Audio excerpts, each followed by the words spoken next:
all our questions, the proof that we've suspected but never been able to hold in our hands, that proof is here. Mulder, it's the dim hope of finding that proof that's kept us in this car, or one very much like it, for more nights than I care to remember. Driving hundreds, if not thousands of miles through neighborhoods and cities and towns where people are raising families and buying homes and playing with their kids and their dogs and, in short, living their lives. While we just keep driving. What is your point? Don't you ever just want to stop?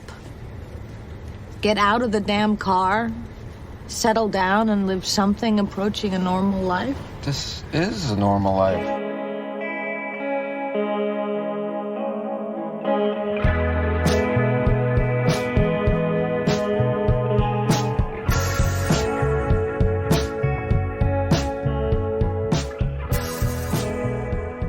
Hello and welcome to Most Unwanted Podcast.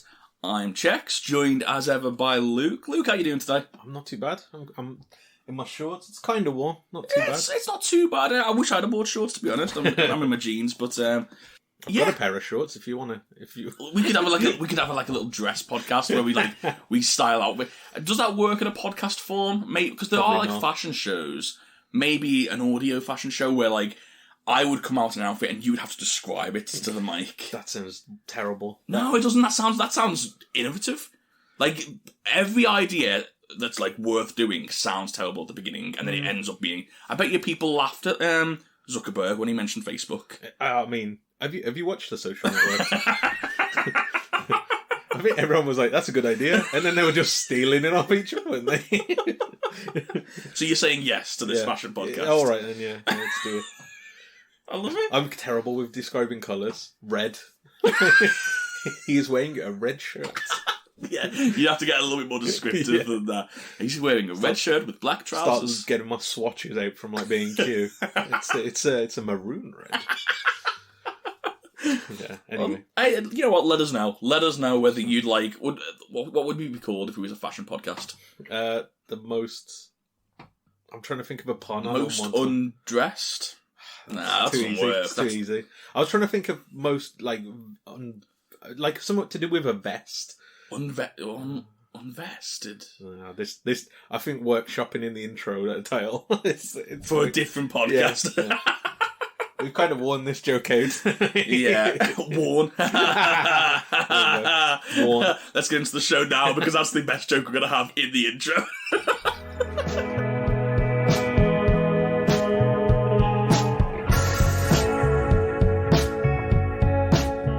This week, we're looking at episode 4. Is it episode 4? Yeah, episode 4 of the 6th season of The X-Files, entitled Dreamland. It's written by, I believe, Vince Gilligan. But this is the thing, this episode's a little bit strange, because I don't know whether about you and when you're researching about the episode, but it's a first part of a two-parter. And this, out of all the two-parters that we've seen in The X-Files, this really feels like the one two-parter that is most considered one episode. Yeah, because all of the notes to everything are all put together as the one kind of note. It feels the most. It feels like this two-parter is most needed to be seen as a group. Yeah, basically, because the writers on it, it's like 3, isn't it? It's Gilligan, Shiban, and Spotnitz. Yeah. And they wrote the story for both two episodes. Yeah. Directed by Kim Manners, at least the first one was. And it first aired in November 29th, 1998. It's a very, very interesting episode, this one.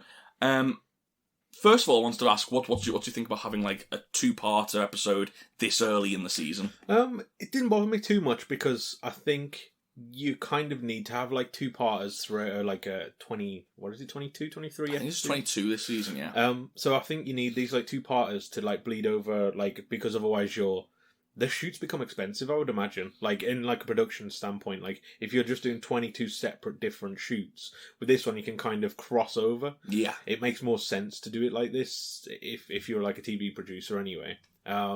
And I imagine that we, again, peek behind the curtain, we've watched like 3 episodes. So I imagine these next 3 were kind of like keeping costs down, to a degree. You do hear about that, don't you? Where it's like the old actors sort of ethos of one for me, one for you type of thing. Which there is definitely those episodes where you can tell that they've fought and they've wanted to pay the money out for, and they've gone all out with the budget. And then there's the episodes where it's like, let's just have them in a car on a road for a whole episode, and that's another episode in the bank for a nice low cost. That gives us the money to spend elsewhere. Yeah, exactly. Because at the end of the day, you want the money spent on aliens, and you know what I mean, like on a big budget of like CGI.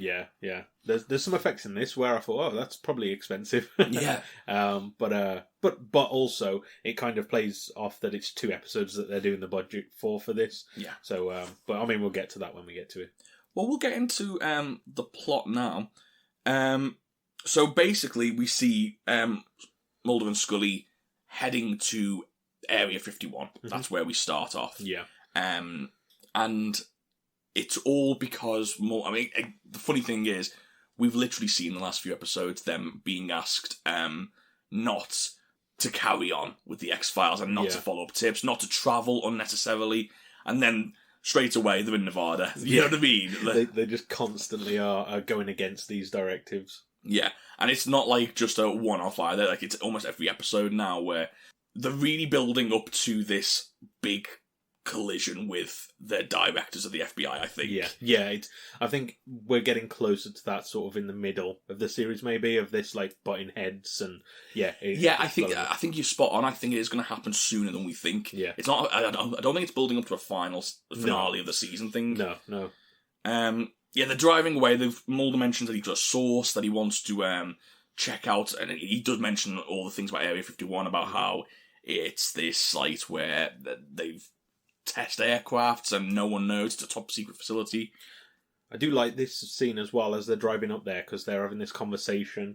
Mulder's basically explaining all this like X-Files stuff that we're used to, and Scully has this kind of moment of where she's like asking, "What are we doing here?" You know what I mean? Like, is this what you want to do for the rest of your life? And I get the feeling that this is being hinted at now because we've seen this before, this kind of like Scully yearning to have a normal life, essentially. Yeah. I get the feeling they're dropping this again because something is coming up with the two of between Mulder and Scully. We've seen this a lot the last few episodes and in the coming episodes. I get the feeling this is all coming to a head in like these two of like finally getting together in some way, shape, or form. Yeah, and they're two like wishes and what their dreams, aspirations, and how they differ and how they are similar as well. Yeah. But it also serves as a nice counterpoint to what we see later in this episode as well, where Mulder does have that sort of spoilers for the episode, but Mulder does end up having that sort of home life, which he's not very good at. To say the least. Yeah. Also, arguably, probably should stay out of it, unlike the other guy who takes full advantage. Yeah, I mean, there is a few moments where I'm just like, this isn't cool. Yeah. Like, you can't go around with the kids and go, hey, how's your day at school? You know what I mean? Like, that's taking liberties. Yeah. It's, when you can see what we can see, where it is literally Mulder in this guy's shoes, it's like, yeah, he can't live this guy's life. Well, I mean, a good guy would say, I can't live this guy's life. Yeah, for sure. So as they're driving to Area 51, they end up being surrounded by military jeeps. They get surrounded a lot, don't they? They do, yeah. And I think it's twice in this episode, isn't it? And this is the thing, like, they're just driving down a road. Like, there's no need for this, but like, all these military guys get out, guns raised, and they get out of the car. They force their hands up, and these 3 guys in suits all sort of start questioning them. Why are you here? Why is the FBI getting involved? You need to leave. And they argue a little bit, but then some sort of spacecraft flies ahead overhead. They all look up. Mulder in particular is like completely dumbfounded by it. Bright light. It kind of judders a little bit and then flies off. And we see Mulder and one of the suits that was stopping him. We see them switch bodies. We can see that because Mulder is now playing Morris Fletcher, who we later find out was Morris Fletcher, and Morris Fletcher who played by Michael McKean, which I recognise his face, and I had a look on IMDb, and I don't know anything that he's been in, really. Do you know what? Like, it's weird. Like, I was looking at him, the same thing. I was like, he looks familiar. I'd literally just watched Best in Show, which, like, he's in. Oh, okay. It's like a mockumentary kind of film about people who are in a dog competition. It is actually, it's not laugh out loud hilarious, but it is quite funny, like, the situations they get in. Eugene Levy's in it, who steals the show. But anyway, he's in that, and I'd just seen that, and I'm like, oh, it's that guy from this, like, you know what I mean? So, So now, and like with the episodes coming as well, you're starting to see this. Do you remember like the first week when we said there's more guest stars coming in? Yes. I've noticed a lot more recognisable people in this series. But then again, we've had quite a lot throughout the entire series, so I feel like that's a weird criticism that there's popular actors in it. Yeah, I don't think so. Is that a big deal? And again, a lot of them are like it's the beginning of their career, so they're not popular really when they are. Like Bryan Cranston, who like he was doing things, but like was he like he wasn't Breaking Bad Bryan Cranston? Do you know what I mean? Yeah. But yeah, so it's an interesting way that they've decided to film this, because they could have filmed it with McKean playing the role of Morris, but knowing that Mulder's inside his body. They chose not to go down that route. They chose to go down Mulder plays Mulder, but everyone in the show can see Morris, but we can see Mulder. I like that for it was confusing for a note-taking perspective. Yeah. But to get the story across of what's happening, I think that makes more sense than if they did something like, I don't know, like had Michael McKean but with Mulder's voice over it or something like that. Or just some weird effect like that. I think that would have been way more confusing. So it didn't bother me. I thought it was probably the best way to show this. Yeah, I'd agree. I think it worked out quite well. And it gives you that you do get to see Mulder sort of like confused, and like you wouldn't get to see that if it was McKean, because you wouldn't know. You know what I mean? You wouldn't know what his features are. And then you get into the territory as well where they're acting as somebody else, and it gets very meta then, and it's like tough to sort of pull off. I'd rather this than the dodgy CGI they had for like the aircraft and stuff like that, which I didn't think looked that great. No, I mean, again, it's old, so I'm not. And it is like a one shot type thing, but I know what you mean. So after this, the guy that's posing as Mulder, they just get into the car with Scully and drive off, and Mulder's left with these people, and he kind of just sort of goes with it, and he just ends up in the facility, sort of going through, stumbling his way and finding Morris's office.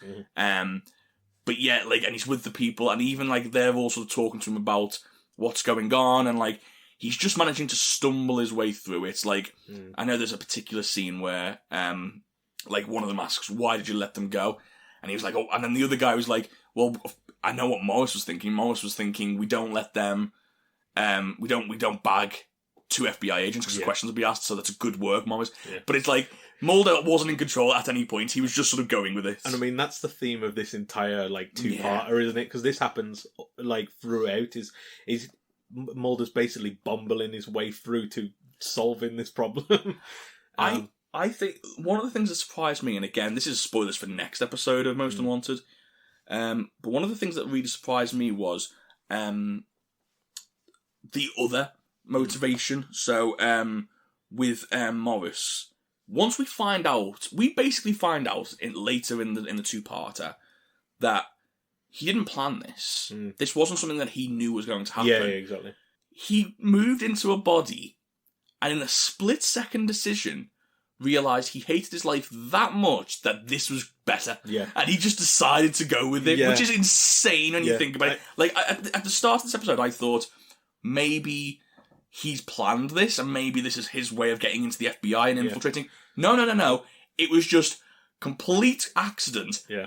And he's figured out, this is better than my life, so I'm going with this. Completely winging it and just living with the consequences. Like, whereas Mulder is constantly grappling with, I can't upset this person. I've got to, like, he's so in his head, which might say something about his life and the life of somebody in a secret agency. And stuff. But he literally just is like, well, I'm here now. I might as well enjoy myself. I wonder whether he's got a computer that can play golf. it was a weird setup, and that's what confused me a bit initially, because it feels like so choreographed, like he's straight away comfortable in. Yeah, it does Mulder's feel like skin. it was intentional on his behalf. But sure. and there was parts of me that thought maybe Morris at the very beginning, until we find out, I thought maybe Morris was the informant, and he planned this to sort of do some, I don't know, some kind of work of like passing off information or something. Yeah. No, not at all. Just a coincidence. Yeah. And this guy's gonna fuck around. Why not? Yeah. I mean, he literally, again, I'm really jumping ahead. I'm pretty sure this is the second episode.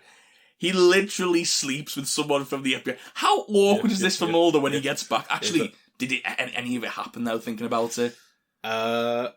That's the question. I mean, again, we're talking about the. There's no way to talk about this without going through episode to episode. Yeah. Does it happen? Like, because it resets some of it, like in. Does it reset like your like the way you think about it? Because everything that happened in the bedroom happened. Yeah. Like, but let me put it to you this way: if the like the sort of receptionist to the director. That's a good question. This has a lot of because Kirsch is like, no, nothing's happened. Like it's all fine. So everything in time. Yeah, but he didn't go back to that place. Yeah. And if his assistant director had an STI, does that still is it like if she's passed it over? Does that go away? Like what? Yeah, there's like now thinking about it, there's a lot of loopholes in this one. I think even worse if Mulder has an STI and he's given it to her, and then he doesn't. Yeah, he's never had it.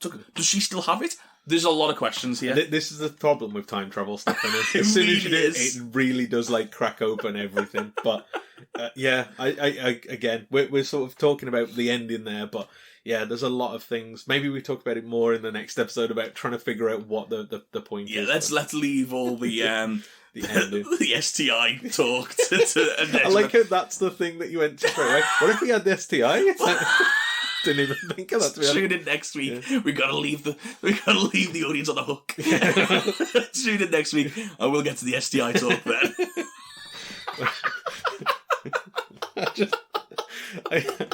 I'm just trying to think. I'm like, does that say more about me or more about you? Because I didn't even think about that at all.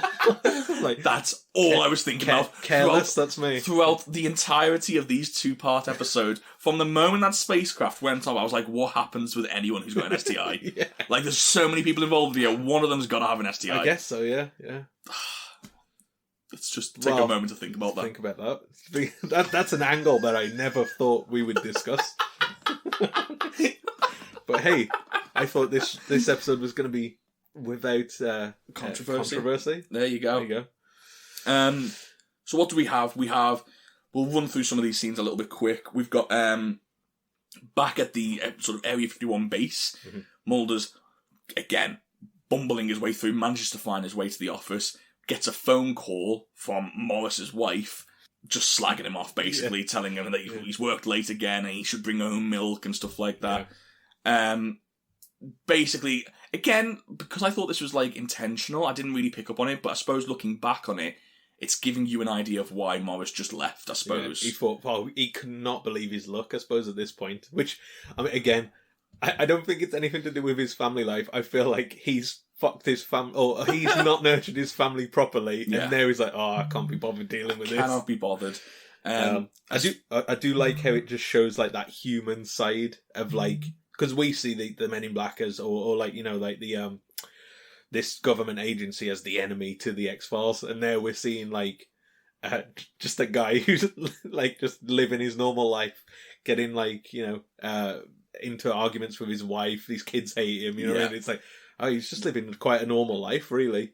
Sadly. Yeah. And like, we do keep flicking back. There's not really much that happens with Morris and Scully, apart from the fact that like the running theme is he's acting strange. Yeah. Like, he's telling her to like, oh, just get out. What's he say? He basically says like, oh, the pump's on your side when they go into like, oh yeah, something like that. Go to get the petrol and stuff like that. And so there's a lot of like the different things like that where he's just being rude. He's being sort of abrasive. He slaps her on the ass at one point. He does at one point. He slaps her on the ass. Yeah. Wild that Scully doesn't noticed that this isn't Mulder before, to Yeah, be quite yeah. honest. Like, he doesn't try and hide it at all. No. There's points in this, like, up until the sort of first time that you realise, oh, she knows what's going on, which is the second episode, I think, isn't it? Yeah. There is points where I'm like, how have they not, like, sort of figured this out sooner, like, or figured that something is off, you know what I mean? And I guess she is constantly confused at what's going on, so it's not like she's not noticed or anything like that. It's just, I think it's just the narrative thing of having the big reveal in the second episode, for maybe, sure. but... I'm not... It does feel out of character for Scully to not be like, what's going on here? Straight away. Completely agree. Especially when, like, Mulder is literally calling her up and saying, I'm Mulder, that's an imposter.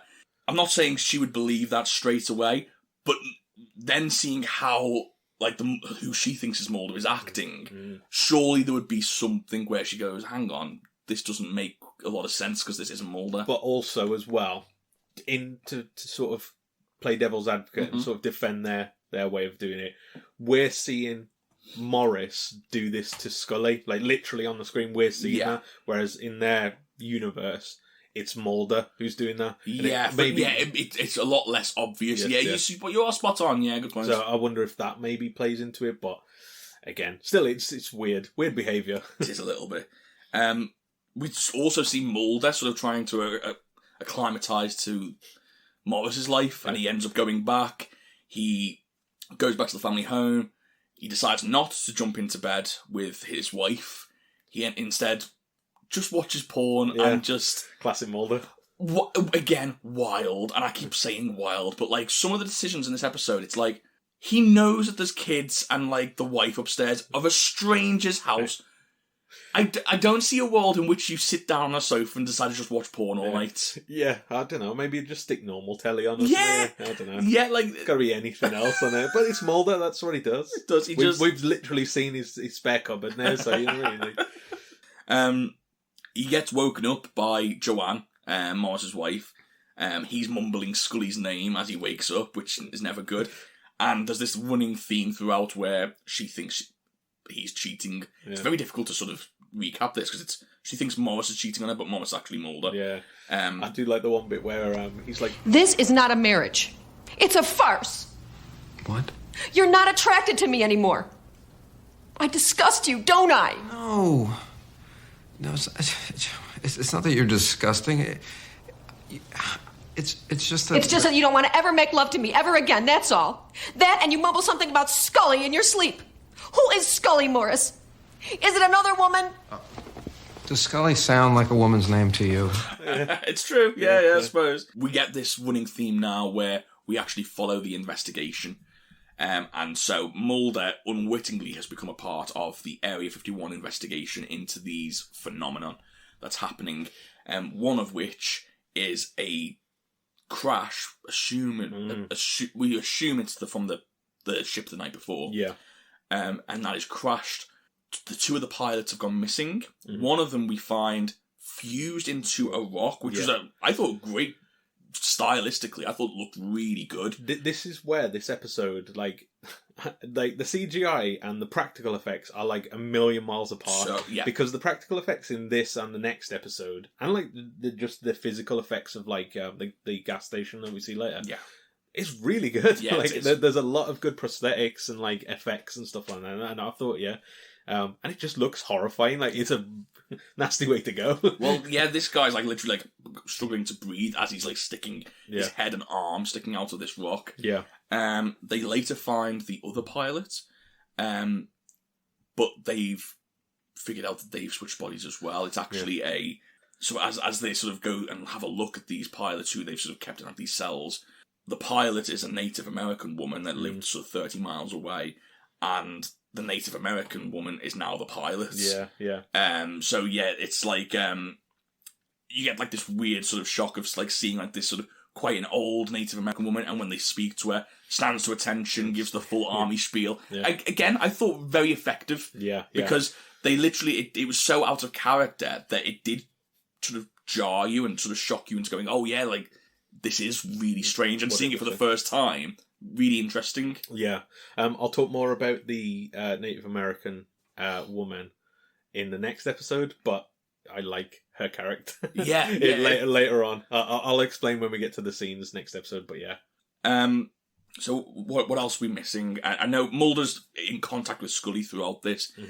He's trying to explain it, but like we said, Scully doesn't really tend to believe it. And in fact, in one scene, she interrupts Morris's golf game on his computer to get him to pick up the phone. Yeah. Morris, again, completely undeterred by like someone literally telling Scully exactly what's going on. Yeah. He doesn't care. He's just like, well, I'm living my life. And it's very nonchalant from him, which is kind of strange. I kind of like it as well, though. Like, it's hard to describe, but like, it feels like a strange decision for them to go down, of him to not like be fussed by any of this. He's not even worried about what's happened. He's just like, well, this is my life now. Yeah, like, there's not even a moment of like, oh, is there any consequences to not being in my body anymore? There's nothing. He just gets on with it, and like, to see someone go, well, you know, this person that's like living my life, he's not me. And him listening to that and basically shrug his shoulders and go, yeah, it's fine. Like, it felt weird. But it kind of fits the character as well. I don't know. I think, because he's... I mean, we've not seen him of what he's like with his actual wife and family. But it kind of paints the picture that he was just not a very good husband, so to speak. Husband or father. Yeah. So it kind of makes it that seem like for him, this is like, I've got a restart of my life. Like, and maybe like we didn't see the scenes of him like sort of grappling with what the situation was, like we did with Mulder. Yeah. But maybe he's sort of come to the conclusion of, oh, I've got to restart my life. I'm going to live it exactly how I want to now. He honestly, Joanne would never let him have a waterbed. Never. No. There's no chance. He was never getting that in that body. One thing I did forget to mention was the whole reason why these episodes exist, which was someone had the great idea. Wouldn't it be funny if Mulder and McKean both danced in the mirror? Yeah. You cannot tell me that is not the reason why this whole episode exists. Yeah, I mean, that scene, that's in the first episode, isn't it? It is, yeah. So it's when he goes to get changed for work. Yeah. And basically, for the listeners who may have not seen it, or I don't know why you wouldn't, but if you haven't seen it, Mulder notices that he looks like Morris in the mirror, and then we do get this fantastic scene. It is the best bit of this episode, I thought. It's a very basic trick where it's obviously not a mirror, it's just like two rooms that look the same, and you have the two actors, Duchovny and McKean, basically mimicking each other, whilst Duchovny does this weird dance, and it's a choreographed routine. Very funny, very good. It's definitely like an homage to that. I can't remember the film, and I can't even remember the actors, but it's like a black and white film where there's a guy in a it's like sleeping outfit, and he does the same thing, like somebody snuck into his house and something. I'm not aware of it. I can't remember the film. I'm pretty sure it's in the production notes somewhere, but I can't remember what it is. But yeah, it's definitely like an homage to that, and you can tell they probably just went, can we do this? Like, because that'd be fun. And the great thing about it was, it's not like it was perfect either. Yeah. Like, there was bits where, like, they were slightly out of time, or, like, someone moved an arm and it didn't... But it didn't matter. Like, it just worked. It worked really well, and, like... God, they must have had so much fun filming this. That's the one thing that I was like... Initially, I thought this was going to be kind of like a serious problem. But they quite quickly go into comedy territory, and it just becomes Freaky Friday. Very, very much so. And it's like, oh, okay, this is a lot more fun than I thought it was going to be. So, like, yeah, I'm really surprised at how, especially like this series has started, how much like fun and comedy we're having in episodes. They're a lot less serious, I guess. A lot more witty. Yeah. Exactly. Maybe not even necessarily not funny all the time, but like smart and like quippy. Do you know what I mean? There is a lot more of that. Yeah. Although, I'm going to say it now, and this is like a spoiler for 3 episodes' time. Yeah. There's a couple of jokes in the Christmas episode, which is like, this isn't smart or quippy. Like, this is just... It's just... You know what, we'll get to that in a couple of episodes. Do you know what, though? It is weird, though, how, like, these 3 episodes, I honestly thought that the first 2... I had a feeling the Christmas one was going to be a bit light-hearted. Yeah. But yeah, these 2 were a lot more, like, upbeat than I expected them to be. Yeah. Which, again, I think they towed the line really well, for me anyway, of showing, like, the problems and, like, the consequences of what happened to them. But also, if you're going to do a body swap film, you hit the nail on the head. It would be remiss not to at least approach some of these Freaky Friday tropes. Yeah, because that's the genre. Do you know what I mean? Yeah. And you've got to at least if you're not thrusting in the mirror, then what's the point in doing it at all? You know what I mean? It has to be a bit silly. You know what I mean? Because the concept itself is silly. Yeah. And as much as we were like sort of talking up the pseudoscience of like drive and stuff like that, this is the exact opposite, where it's just like some space time things fuses people together, and it's like all right, whatever. Yeah. You know what I mean? It's not very dense and stuff like that, but there's enough of a concept there where you just go, yeah, whatever. They're kind of having fun with it, so I don't worry too much. But yeah. We'll go over to what Morris is up to, and Morris is, like we said earlier, basically sleeping around. He's also a big sort of like telltale now as well. Like he's always going to the boss. He's always going to Kirsch. Yeah. He's grassing on Scully all the time, and then he's like, whenever he gets in trouble because of what Mulder did before when it was in Mulder's body, he like apologizes profusely. I am so sorry. This will never happen again. Not on my watch. So there's a lot of different signs that he's changed. And Scully is in contact with Mulder. Mulder's trying to sort of like explain it to her. And then Scully ends up going round to Mulder's apartment to talk to him about it all. And he's sleeping with Kirsch's assistants. Yeah. And then basically propositions Scully at the same time as well. I mean, God loves a trier. He really... I mean, it's not the most effective strategy I've ever thought of trying to woo somebody, of like, immediately after seeing... Yeah, you're jealous. It's like, what world is this ever going to work, mate? But I love it. I love it because like, he's quite a little bit older than Duchovny, McKean. Yeah. And I do love it, like, what they've done is, they've given this character, and so Morris's character was quite sleazy, quite, if he's in Morris's body, right, he would be that sleazy old man that everyone hates, because he's like, he pinches girls' bums as they walk past and stuff like that, and it's that sleazy old man. And I do love the playing around with the fact of what would happen if a sleazy old man got to be in a really good-looking guy's body. Yeah. Because he is like that. David Duchovny is a very good-looking man. Yeah. And that sleaziness might become a little bit more charming. Do you know what I mean? That little tap on the bum might not be so offensive. It might just be like a little flirtatious. And I'm not saying it is, because like it's certainly still a bad thing. Especially not this day and age, Yeah, so I'm definitely not saying go out there and if you're good looking, go for it. You've got free reign. But what I am saying is, like, I like the way they toy with that, of like the assistant being more flirty with him, more charmed by this what we know to be a really gross attitude. Do you know what I mean? Exactly. It's fun to play with that. It does also show as well how like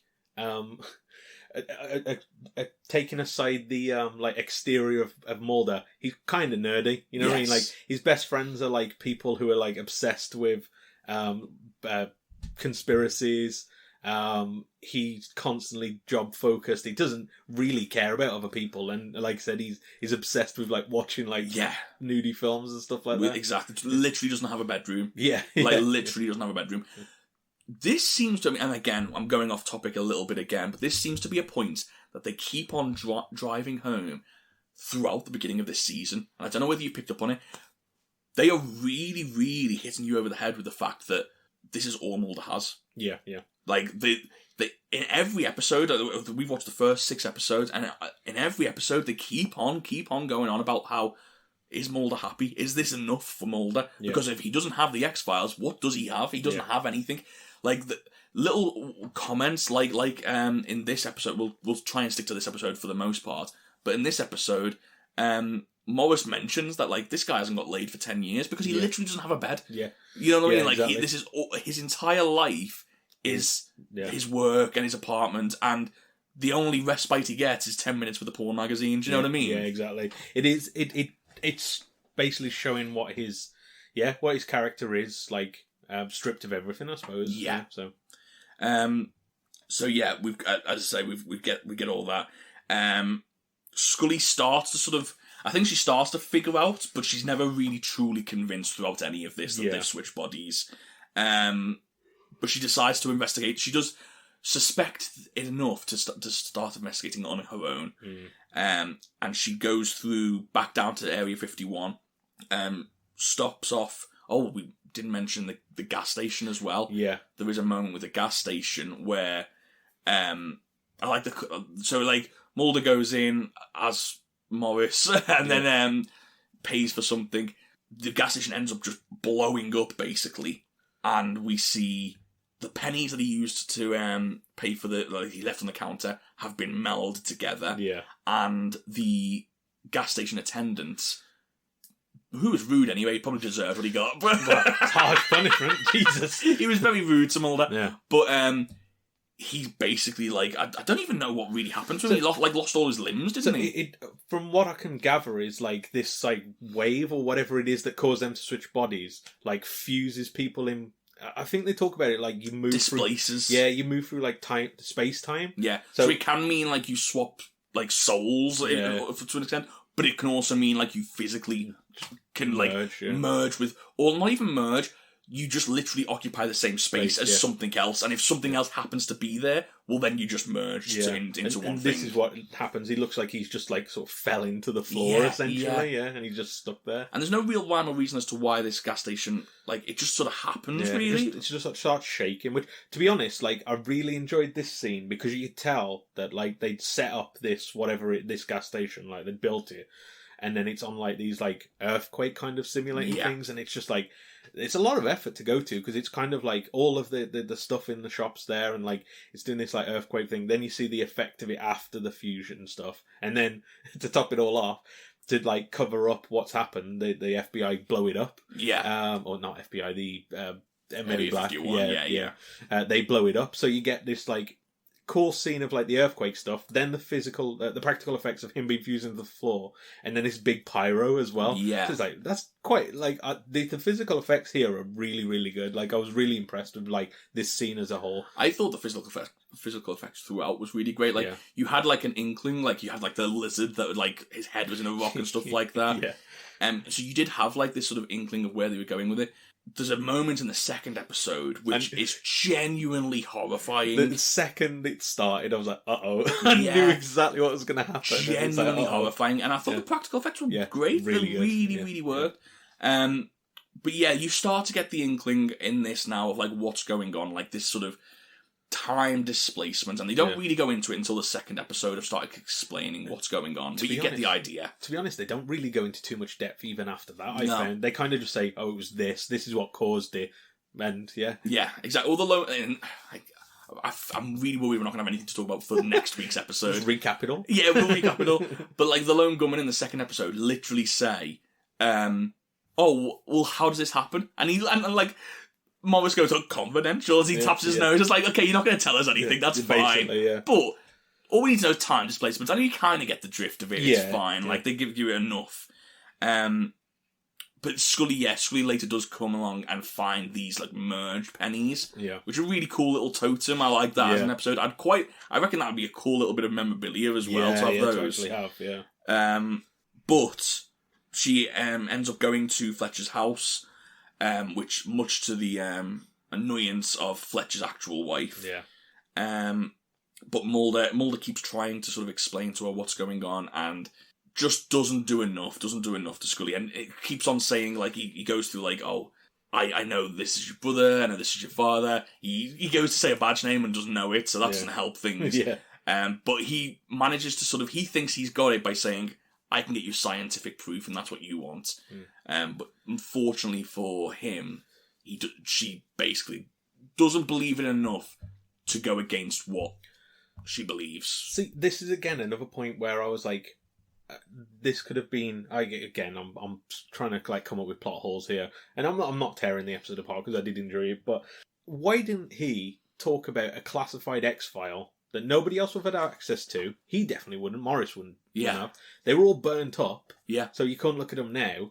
I don't understand why he didn't talk about one of these cases and talk about a specific. I mean, obviously, why is because they wanted, it's not great narrative. It ruined the story. But the trouble is, when you can see an easy way out of it, it does pull you out of it. Yeah. Especially when, like, they've literally had 4 years. Like, you couldn't say anything other than your father's name. Talk about the Fluke Man or something like that. Yeah. You know what I mean? Like, no one. That's not going to be anywhere.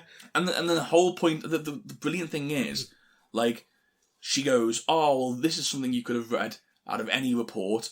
Tombs isn't, because no one fucking believes in Tombs. Yeah, exactly. So, like, if you'd have mentioned Tombs, then no problem, because you know it's, like, Scully would have gone, well, the only person that actually believes any of that happened is Mulder. Exactly. That's the thing. Like, that's where it kind of pulled me out of it a bit. I was a bit like, okay, I understand why narratively they're not doing that, but... Narratively, it was because Morris is eavesdropping in to the whole conversation. He grasses them up, and it turns into this big standoff where you think Scully's sort of come back to Mulder, and you think that, like, she believes him, and then the army turn up, including Morris, and they all arrest Mulder. And Mulder's getting dragged away as he's sort of screaming, would I give in a witness like this? Would I give in a leak or an informant? No, I wouldn't. And you can kind of see Scully sort of clicks at that point as well. Yeah. But that's the end of the episode, as sort of Mulder's getting dragged away. Just before we go on to the end of it as well, I can't remember exactly where it is, but I wrote a note down of it. There's a part where Morris, as Mulder, like, grasses up Scully. I don't know if it's, like, earlier on in the episode or it's that part. And in the music, it does, like, the notes of the X-Files theme, but as he's, like, sort of saying, "Oh, no, I've told Kirsch," it, like, plays it slightly off-key. It's like or something like that, and it's like, I was like, that's really clever, because like it shows that something's off. You know what I mean? It's the X-Files, but not quite. Yeah, exactly. Yeah, I like that. I only heard it the once, and it might have happened more often, but I'm not sure. But I thought that was like really clever, like the way they can just like change the music in the background to sort of do the same thing. But yeah, that was just a side note on something there. But yeah, I really like that. No, that's clever, and yeah. We'll go into what we thought about the episode. What did you think of the episode as a whole? I know it's one part of a two-parter, but so yeah, I'll leave my thoughts about the ending and the second episode out of it. But I enjoyed it overall. I thought, like, I liked the Freaky Friday style like premise of it, and it did leave it on a cliffhanger of, oh, how are they going to get out of this? Very easily, we find out later in the next episode. But there was a lot more comedy to it than I thought. There was some really good practical effects as well. The petrol station scene, I thought was a highlight. Overall, I was kind of like skeptical, if you know what I mean. Yeah. Like I was, I enjoyed it, but I was kind of like, where is this going, and what's it going to have in store for the next episode? So it was hard to sort of like grade it. You know what I mean? Like I completely agree. Yeah, I had the same thing where the episode for me.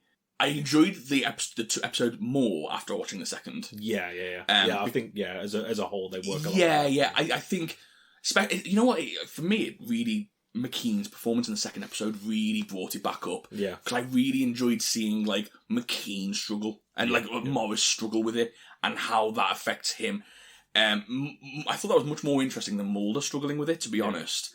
I do think you brought up a really good point in like there's a lot of weird things that characters do that like are for narrative but like don't actually make sense. Like there's a whole scene with breakfast with the Fletchers and Mulder's going through it, and it's just like, why are you like, there's a whole scene of him talking to the kids, and it's like, why are you giving this much information? Like, you wouldn't if you didn't know. Don't call the kid what was Terry and I don't know. I want to say there was two Alan, but it was like two sort of like multi-gender names, wasn't it? There was Terry, because that was the boy, and I can't remember for the life of me. No, I can't either. I'll have it. I definitely haven't put it in my notes either. So Child 1 and Child 2. I mean, to be honest, they are quite. Apart from that joke, they are quite inconsequential. Basically, yeah. No. Oh yeah, Christine. That's so it. Terry and Chris. So that's it. The idea was like, but why? If like you didn't know if that was Terry or Chris, then don't say their name. Yeah. Like it doesn't make sense as a character. And then there's like later, it's like, oh, Morris, what are you going to say to our daughter about her nose? Don't just guess it's plastic surgery. And even if you was going to guess that, don't guess the wildest thing you could. Like, I wasn't involved in the situation. I was like, she wants her nose pierced. Yeah. I didn't, you know what I mean? Like, and there was just like a lot of this weird decisions like that where it's like, this doesn't make sense from a character perspective. I understand why they're making it, but it doesn't make sense. And there is a definite an element, especially for this first episode. Yeah, I always think with that one as well. They could have just said, "Oh, what was it again? I can't remember. I've been busy at work." That's the sensible thing to do. No, what's it called now? Plastic surgery. I was going to say rhinoplasty. That's like old term for it, I think. But that's the thing. Yeah. There is a lot of wild stuff. Like, don't go into a strange house and watch porn. Yeah. Like, just don't do that. Like, it doesn't make sense. Yeah. I get it. I'm as I say, I thought this episode was good. And I'll spoil this for next episode. I actually thought it was like elevated to great after the second episode. Yeah. I really enjoyed it as a two-parter. This first episode didn't quite give me what I wanted, especially not with the other side, the Morris side and the Scully side.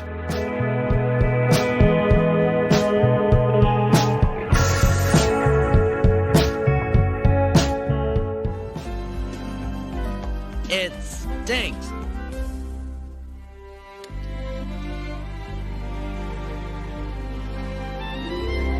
Welcome to the Critic Files. Well, we might as well go into the ratings, to be fair, because I don't have any production notes for this episode because they're all mixed in together for the next episode. Yeah. So we might as well just go into what we thought of the episode and then just give what other people think of it, I suppose. So what would you rate it?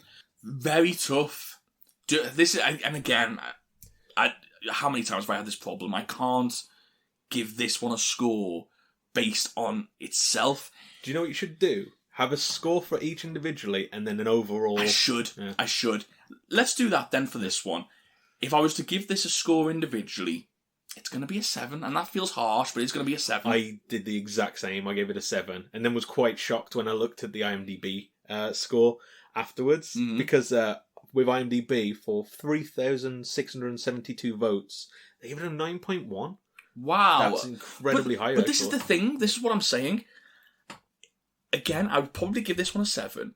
I'd probably be more inclined for the second episode to give it like an 8, or around about an 8.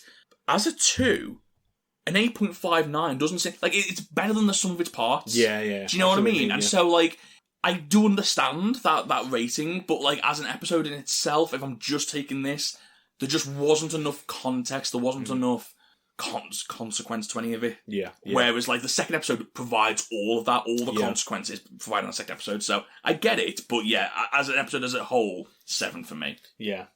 Well, that's it really for this episode then, because I've got no production notes or anything, so might as well just go into the outro. Have you just ended the episode for me? Well, I mean, what do you want to talk about? You know what? This is a nice short episode. Yeah. We've got time. Yeah. What would you like to talk about? Nothing. Okay. No production notes. This is going to be a weird short episode. To be fair, it probably didn't help that I started the intro in about 20 seconds.